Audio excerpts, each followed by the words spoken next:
একটি টর্চ লাইটের আলোয় যেন কেড়ে নিল একজন বাবার জীবন। মাছ ধরতে গিয়ে ছেলের চোখের সামনেই ডাকাতদের নির্মম হামলায় প্রাণ হারালেন 56 বছর বয়সী আলী আহমেদ। আমার নাওর সাথে আজাইলে যে আমার নাও নিবো গা, আমি গিলে লাইট টিপ দিলাম, আমার নাও নিবো গা। এবার যখন আব্বা ডাক মারছে, আব্বার সাথে তর্ক করে উঠছে, তরারে করলাম কুবাইতেও যাবো গা পুতাই। যখন আমার সাথের জানলার ডাক দিয়েছে, পরে আর স্টার দিয়ে গেছে গা। কাল লাইতে তো 2 মিনিট আয়া নাও আজাই। ব্রাহ্মণবাড়িয়ার বিজয়নগর উপজেলার বাসিন্দা আলী আহমেদ ছেলেকে সঙ্গে নিয়ে মাছ ধরতে গিয়েছিলেন বিলে।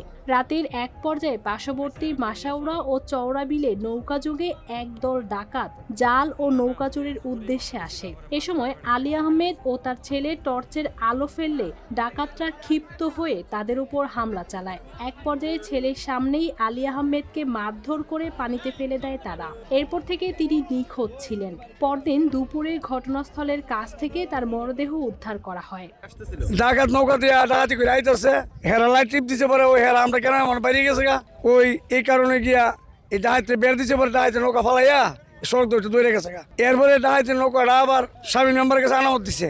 আনামত দেওয়ার পরে এই নৌকাটা ডাহাইতে রাত্রে তার লোকের সংগ্রহ করে টিয়া পয়সা দিয়া তার নৌকাটা নিচে গা, কইছে তোমার গ্রামে ডাহাইতি করতাম না, বললো অন্য গ্রামে আমি করুম। কলো হে গ্রামে লাইট টিপ দিছে, এই সত্যতমী মূল্যে গা এরা 3 নাও সাইজা গিয়া। খবর পেয়ে পুলিশ মরদেহ উদ্ধার করে ময়নাতদন্তের জন্য ব্রাহ্মণবাড়িয়া সদর হাসপাতালের মর্গে পাঠায়। স্বজনদের কান্নায় ভারী হয়ে উঠেছে পুরো এলাকা। এই ঘটনায় প্রয়োজনীয় আইনগত ব্যবস্থা নেওয়া হবে বলে জানিয়েছে পুলিশ। আমরা ঘটনা খতিয়ে দেখতেছি কে বা কাহারা এই ঘটনা ঘটিয়েছে। যারাই ঘটাক আমরা তাদেরকে আইনের আওতায় নিয়ে আসবো। যে বা যাহারাই এই ঘটনার সাথে সম্পৃক্ত থাকুক, আমরা খুব সংক্ষিপ্ত সময়ের মধ্যে আমরা আইনের আওতায় নিয়ে আসবো।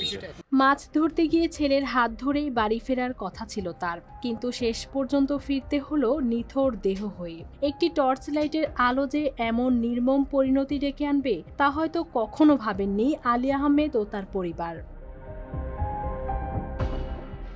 News desk, RTV।